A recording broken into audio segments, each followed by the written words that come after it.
Hello, everyone, and welcome to our session today, Advocating Cultural Foods and Dietary Recommendations. Before we begin, I want to cover some housekeeping items. This session will be recorded. Please leave your cameras and microphones muted throughout the session. If you have any questions, please use the Q&A feature. We will get to as many of them as we can at the end or throughout the session. And now it is my pleasure to introduce our presenter, Derek Wilson. Now, Derek Wilson is a health community specialist at the Cabarrus Health Alliance. He has a bachelor's in exercise science from Appalachian State University. He is currently a graduate student at UNC Charlotte.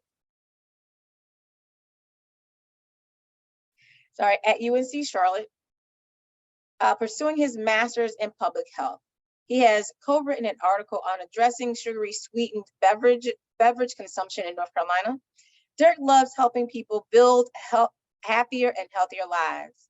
He focuses his passion on health through diversity, equity, inclusion, physical activity, and nutrition. Derek strives to be the best version of himself by looking for new opportunities to grow and learn. He believes everyone should have the opportunity to achieve their best health, no matter the circumstances. And now I give to you, Derek Wilson. Yes, so thank you, everyone. I'm going to share my screen real quick.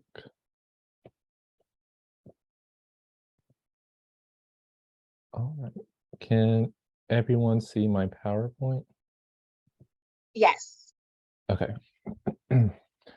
So yeah, thank you, everyone. Again, my name is Derek Wilson. I appreciate everyone being here for my presentation. So I will be the speaker, the only speaker for this presentation.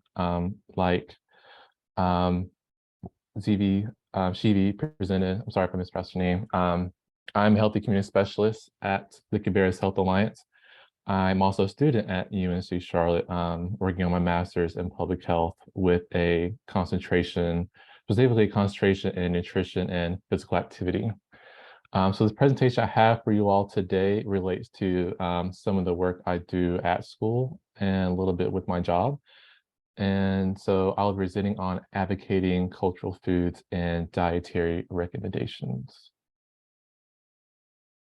And so I highlighted that my session will focus on identity and belonging education and learning, worlds of differences, health and nutrition. But I do have some learning objectives that I want to just present to you all so you can get a sense of what today's presentation will be.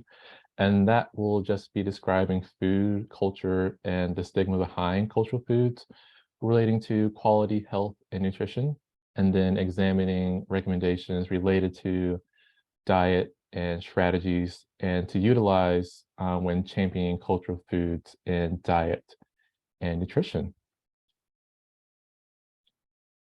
And so before I dive into the bulk of the presentation, I wanted to just get your brains going a little bit and ask you all, what is food culture? What is food culture? What does that mean to you? Just what is food culture? So feel free to type your response in the chat box or just speak out loud.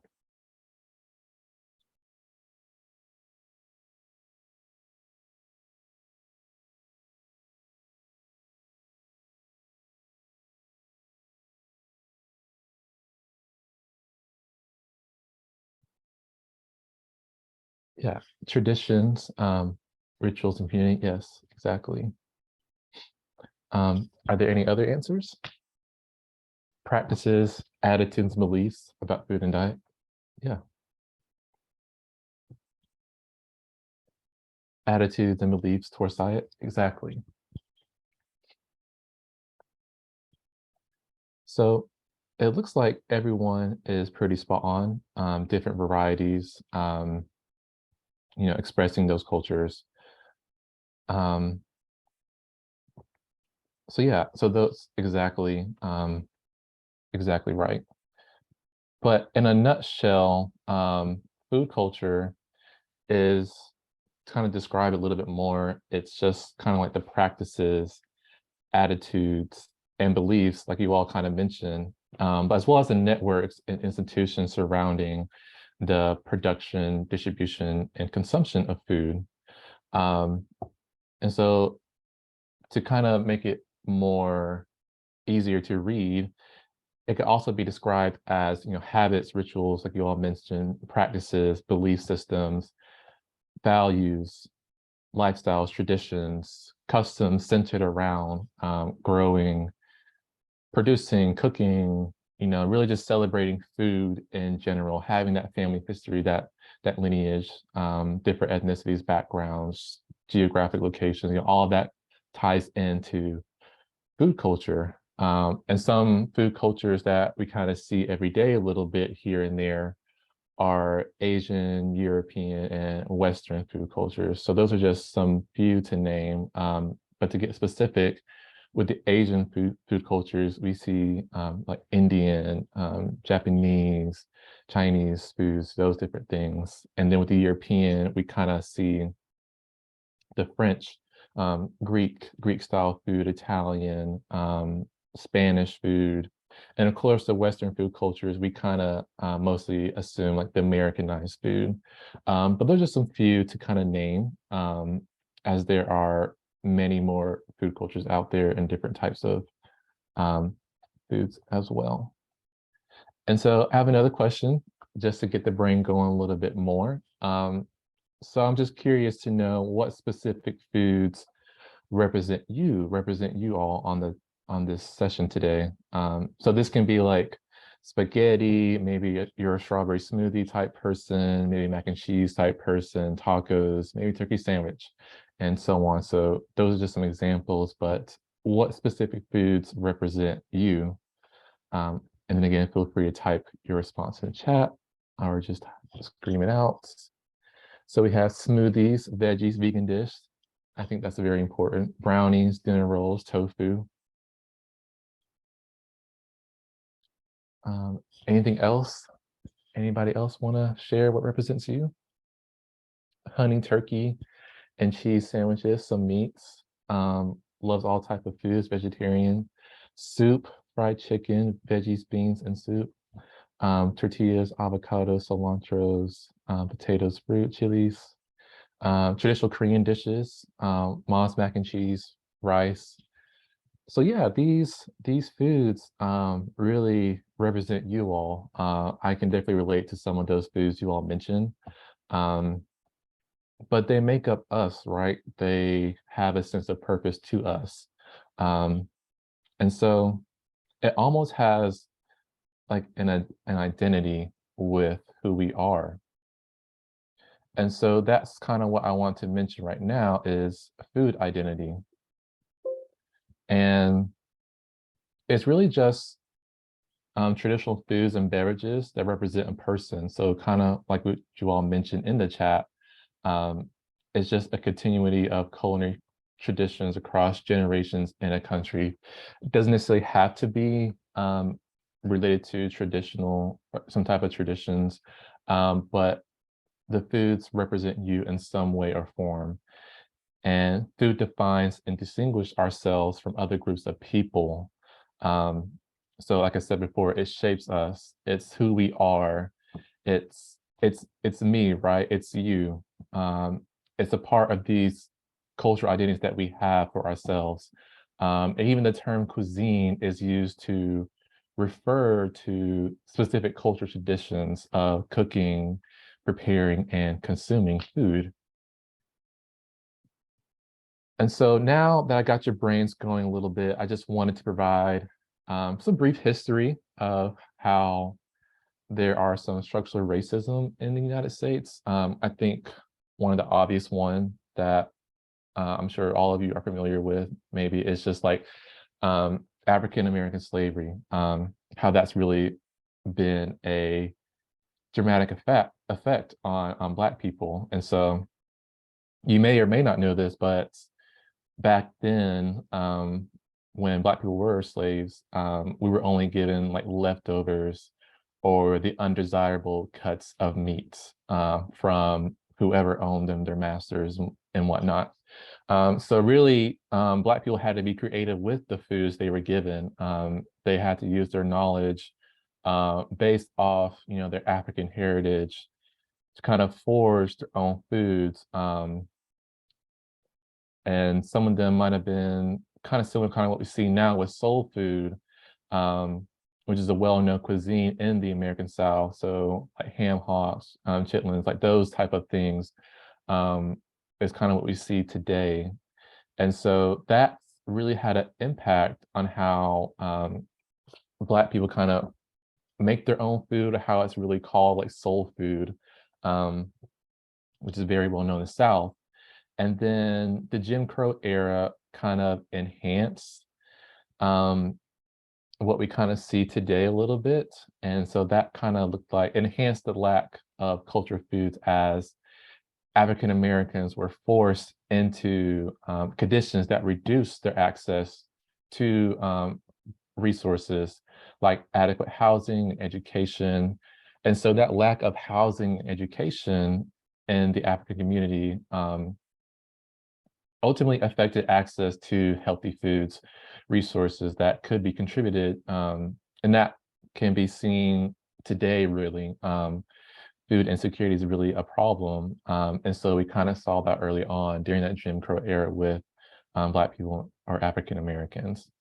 And then one thing that I saw interesting that I probably knew but just didn't really think of, because I can relate to more my African American side, but the Native American Removal Act of 1830, that has been a huge thing that happened, a huge problem that happened. And so a lot of these Native Americans during that time were forced out of their lands, their homes that they always had and grew up in. And so, but not only did they lose more than territory, those traditional foods were replaced with, government rations that the government gave them to eat. And that included like processed white flour, oil and salted pork. So really they forced them to eat foods they're not really used to eating. That's not their custom. And so again, that's kind of, you see little trails behind of how it's still being a part of today's society and how it's really a big problem. And so that's just what I wanted to give a brief history. I'm sure there's tons of more, but those two are the ones I thought really stood out to me the most. And then next, I want to talk about just the stigma of culture foods. So really all of this from the structural racism is continuing to affect how society views culture and especially cultural foods. So most cultural foods is diverse, and we know there's a lot of variety, a lot of different cultures, different flavors with foods. And sometimes when we're searching these healthy recipes, like just Googling healthy recipes, there's a little variety. There's not representation of those traditional foods from our culture that we see. And so there's also a misconception of cultural foods due to that, due to lack of representation on the internet when we're searching those healthy recipes, but also due to commercializations of like fast foods and restaurants and those and chain restaurants that kind of adopt the foods and make it into their own, and saying it's traditional, it's traditional soul food, it's traditional Mexican food. It's not really traditional foods that we're known to eat that's from our cultures. And so it's almost like they're whitewashing everything or making it not appeal to us and taste to what we know. And then I thought this was kind of interesting as well, just how most people, or just lastly, how culture food is just seen as, it can be seen as, disgusting, smelly, fused with too many flavors. But that's not true. That's not the case. So I wanted to show an example that I found through researching and found it on Twitter. This guy, Terry Morgan, I think he's part of the ABC News Network, a national correspondent of ABC. And this is back in 2019, but he tweeted, from another tweet, just saying like how Chinese food is tired, it's boring, it's gloppy, oversalted, and utterly forgettable. And a lot of people, comment on this saying, he's racist and he doesn't have any flavor, right? He doesn't, a lot of people were offended by this. And so this kind of shows how some people view cultural foods like Chinese food or Indian food, as disgusting, but it's really not. It's really rich, hearty, and delicious, and it's definitely um, it's definitely meaningful for those people who can relate to Chinese food or Asian food style dishes. And so now I'm shifting gears a little bit and just talking about just dietary recommendations. And so the dietary guidelines for Americans is intended for the general public. So every few years, every 4 to 5 years, they update the dietary guidelines for Americans. It's intended for the general public, and it's also intended for like policymakers, health professionals like myself, maybe who wants to kind of review this, go by what they're saying to use nutrition-related decisions. And so it's intended for the general public, but the population of the general public, which is the United States, is 75% white Americans. And so, as you all may know this, that's only 25% non-white Americans. So it's really based off, it can be really based off the 75% of those white Americans. And so is it really intended for the general public, or is it really tailored towards the majority of the public, the majority of the population in the United States? And then the dietary guidelines, they acknowledge in the guidelines about having a culturally diverse diet. They encourage that and mention little things here and there. However, based on an in-depth study, a study analysis, only 90% of the 2020 dietary guidelines community did not account for race, ethnicity, or socioeconomic status when creating the dietary guidelines for Americans.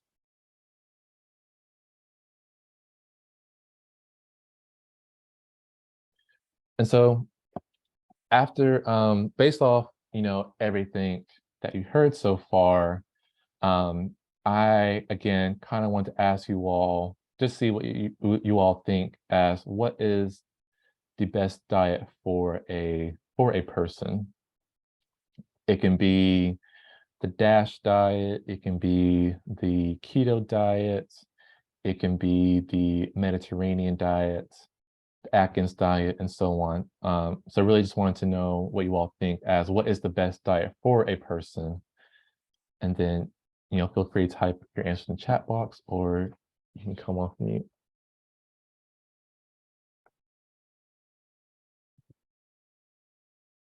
So we have a plant-based diet.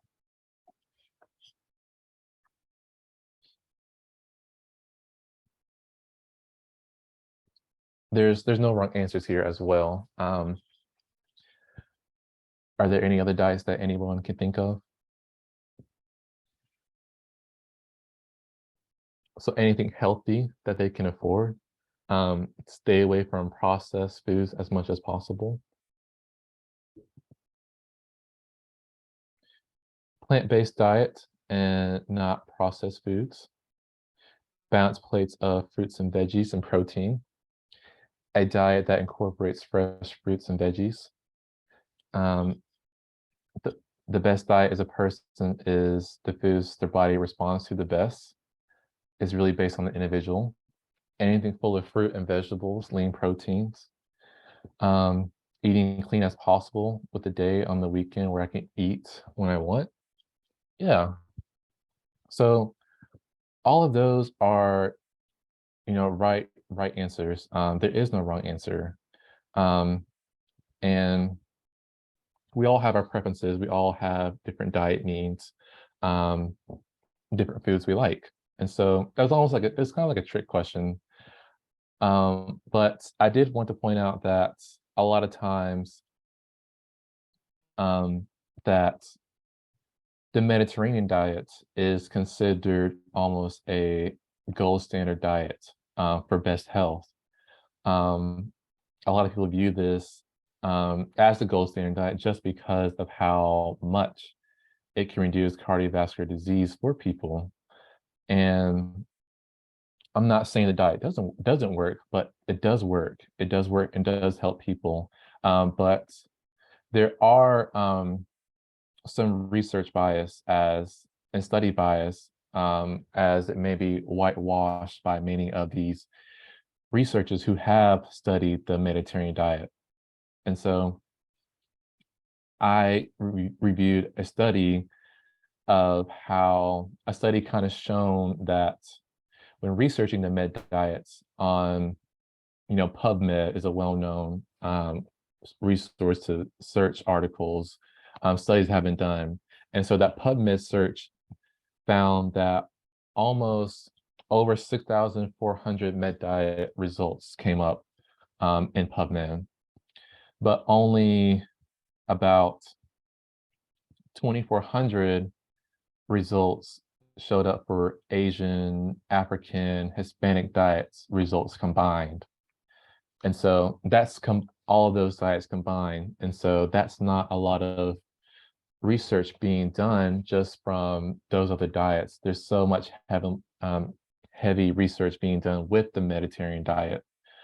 And so another thing I want to point out is that the Mediterranean diet is seen to be based on, it's not really based on the Mediterranean diet. And so it's seen to be based by countries, it's supposed to be based around countries around the Mediterranean Sea, and that includes like countries like Italy, Spain, those type of countries in that area around that sea. And so, but that's not the case. It's only a subset amount of foods that are acceptable by white Americans, rather than the foods of the Mediterranean region claims to represent. And so they kind of just pick and choose what's really acceptable by the majority population of the United States, which is typically, not typically, but as you've seen, 75% of white Americans. And so it should be kind of representative of the foods that's grown from their region claims to represent.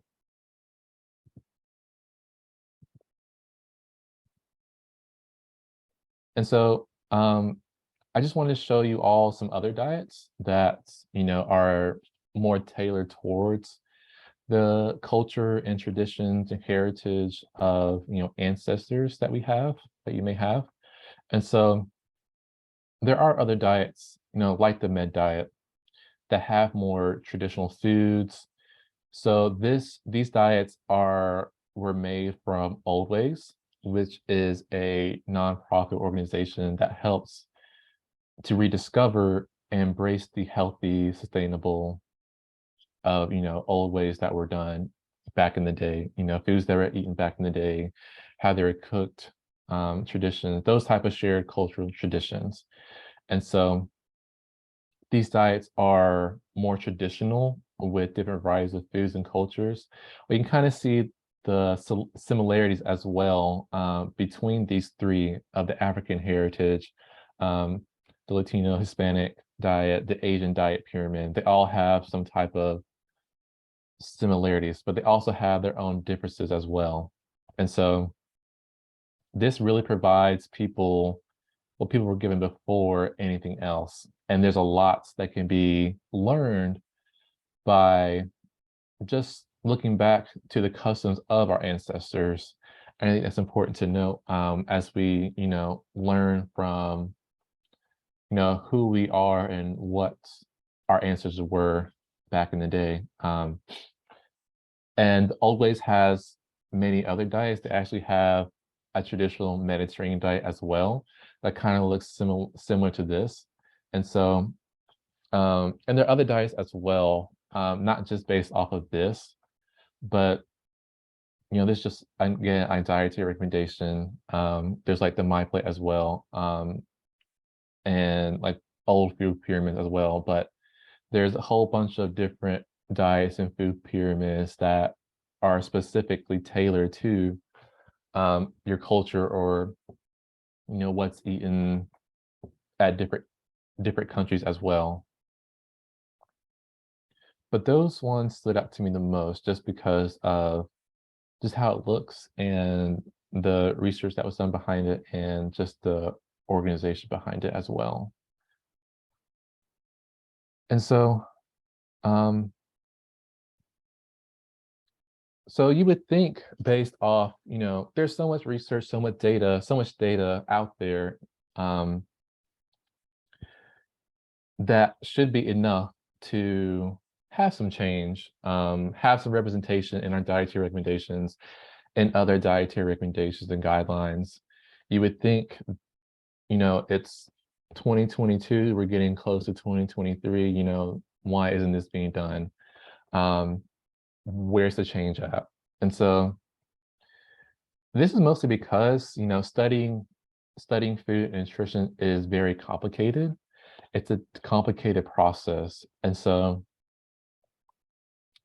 a government committee of about, I think like 20 scientists, probably much more, many more. They are, considered the health experts, and they study the National Health and Examination Survey, or NHANES for short. Some of you all may be familiar with that, but it attempts to discover what people are eating and how healthy they are. But it's not the best study. There's a lot of bias and limitations with the National Health and Examination Survey, just because it leaves people out who speaks other languages. It does take into account for people who speak Spanish, but what about other people in America that speak other languages besides Spanish? It leaves out that population. There's also recall bias, as most people might not remember, what they ate for the week or what they ate this morning. A lot of times people can't remember that, especially when we're talking about maybe like the older adults population. They're part of the majority as well. And sometimes, the older we get, more times we forget things. But then they also look at food pattern modeling, and how it's being analyzed, looking at different food groups, nutrients they provide, and how much food group is needed at each stage of life. So each stage of life, you are needed either more or less different food groups, or more calories or less calories. To older adults, they need like more protein, less sugar, about the same amount of carbs, but they need like less calories as you get older. And so it looks at that. And so the recommendations are set by age and gender, but don't really consider other different variables, such as someone who might not identify as a man or woman, or take into account for ethnicity, geographic location, or access to those healthy foods, right? And also it could be estimated, scholarly guess that they're looking at things that are available in typical grocery stores like Target, Food Lion, Walmart, those typical grocery stores that are, much more available to get and provide. And so again, they're not looking at those grocery stores that are considered international grocery stores, or that the smaller markets that are much more tailored to Black, Indigenous people of color that are much more tailored to those cultures. And so they're leaving out a big component of our representation. And so those are some of the reasons like why we don't see those improvements. And so I wanted to ask you all, this is my last question, I promise. But you don't have to answer this question, but I'm really just asking you to get you thinking and kind of reflect a little bit of what can we do to advocate cultural foods and dietary recommendations. And so I'll just pause for a few seconds to let that sink in a little bit.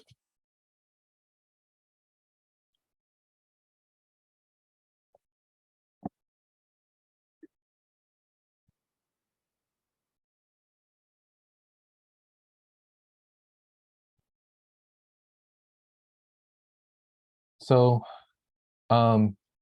it's a hard question. It's a very tough question to answer. There's so many and so little things we can do. And like Nina mentioned, work to spread more awareness and knowledge around culture and diets.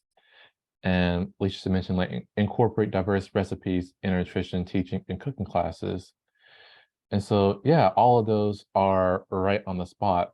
And there's so many ways we can do this. But to me, and what we can do just for a start, like Casey mentioned, researchers can advocate for delving into a wider variety of cultures. So exactly, so all of you are right that answered, but really some strategies that we can do just by doing these two basic things and really just practicing culture humility and cultural competency. And so these are two different things, but they are similar. It kind of goes hand in hand to me, as what I see it. But culture humility is just increasing self-awareness of your own biases and perceptions to engage in a lifelong self-reflection process. So it's an ongoing process. It's not a one-stop fix. You are continually doing this regularly throughout your life, your personal life. And they're really just about how to put aside and learn from others. So putting aside those learned things you learn throughout your life and maybe relearning and looking at others and learning from other people. And so cultural competency is kind of just honoring, recognizing, and understanding history, cultures, language, and traditions, really valuing and really value individuals' different capacities and abilities and respecting overall differences. And so these are just two simple things. There's nothing you have to do. You know, there's no money involved or anything. It doesn't take, you know, forever to practice this, but it's just two simple things that can be done right now, right? And it's just practicing these things. So I have some examples of what these two things combined could be. And so some strategies are when recognizing like physical barriers. So a physical barrier for African Americans is most African Americans are lactose intolerant, and it's prevalent in the African American population.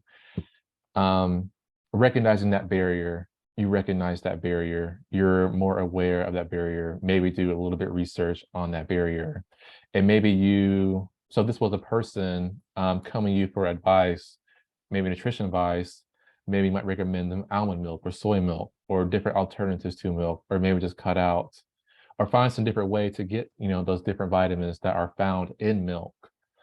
And so another example might be knowing where to locate farmers markets and best produce around for Black, Indigenous people of color so they can have the foods they eat and not and not waste any food, or not being forced to eat, foods they don't want to eat that are at typical grocery stores that we see. And so little efforts like that really encourage and spark, interest in research, and going that little extra mile that will definitely change a person's life and overall quality of health and well-being. And so just two simple basic things, cultural humility and culture competency. And so, why am I talking about this? Why am I here? I'm not just saying these things. It's really significant. It's really important because advocating for cultural foods and dietary recommendation is important, just because of this statistic alone. So poor diet is linked to almost 700 deaths each year in the United States. And so poor diet, that can mean so many things, right? It's not just, doesn't just mean one thing. There's so many things behind poor diets, like food insecurity, food deserts, low income, lack of education, all that relates to poor diet. But really, cultural foods is part of that, just because of the lack of representation, as I've shown you in the previous slides. And on top of that, Black, Indigenous people of color, or BIPOC for short, experience more barriers to overall quality health and wellness. Just kind of what you've seen before, of just how the misrepresentation through those dietary guidelines, if that was in there and represented very well, then the barriers wouldn't be as prevalent for poor diet for some of those people. And then lastly, culture is a strong determinant of food security through its influence on what society considers acceptable to consumption. And again, from previous slides, the general public, that's 75% of white Americans. That doesn't paint the whole picture of what the United States is, and who we are as people that live in the United States. And so, in conclusion, just wanted to summarize everything. So food is important. I love food. I'm sure all of you love food. It shapes us. It's our values and cultures. It's a part of you. It's a part of me. It's a part of everyone. And I want my traditions and cultures to be represented very well. And these policies that are at the national level, especially if I'm talking to,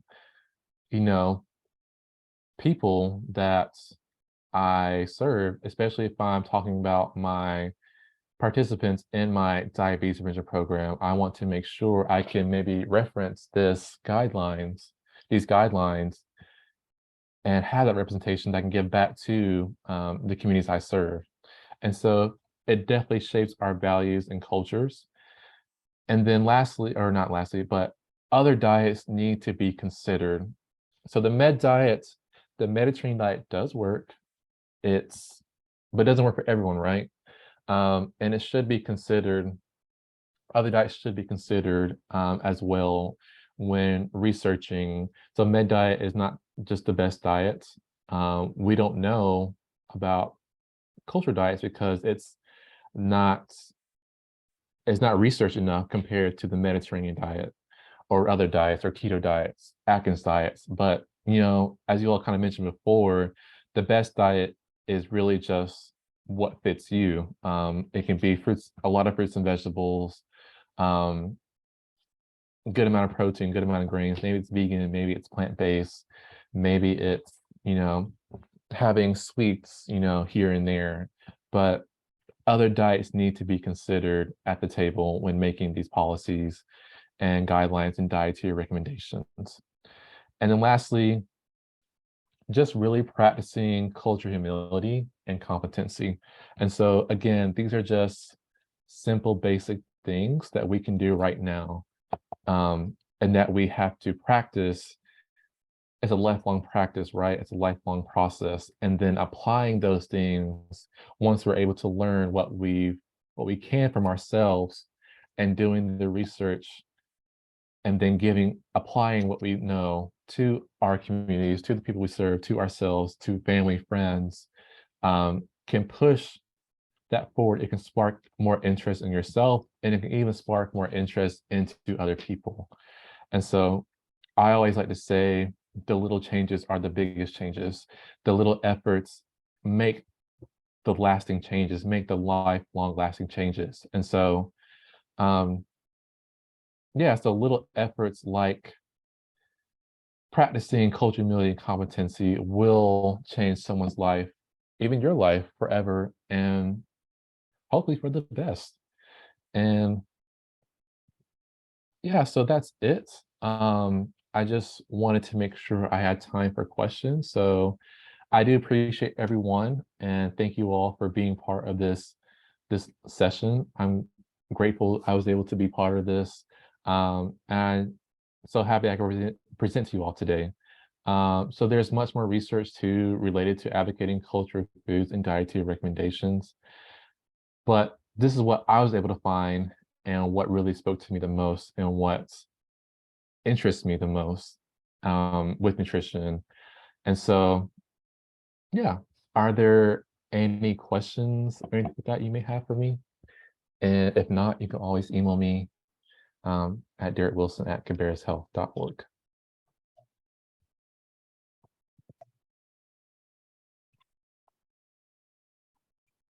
And thank you, Nina. And thank you all, my team, for being here. I really do appreciate it. Casey, Alicia, Nina, and whoever else was here, I do appreciate it. Jordan, I appreciate you too, my girlfriend. Thank you for being here. And yeah, so thank you.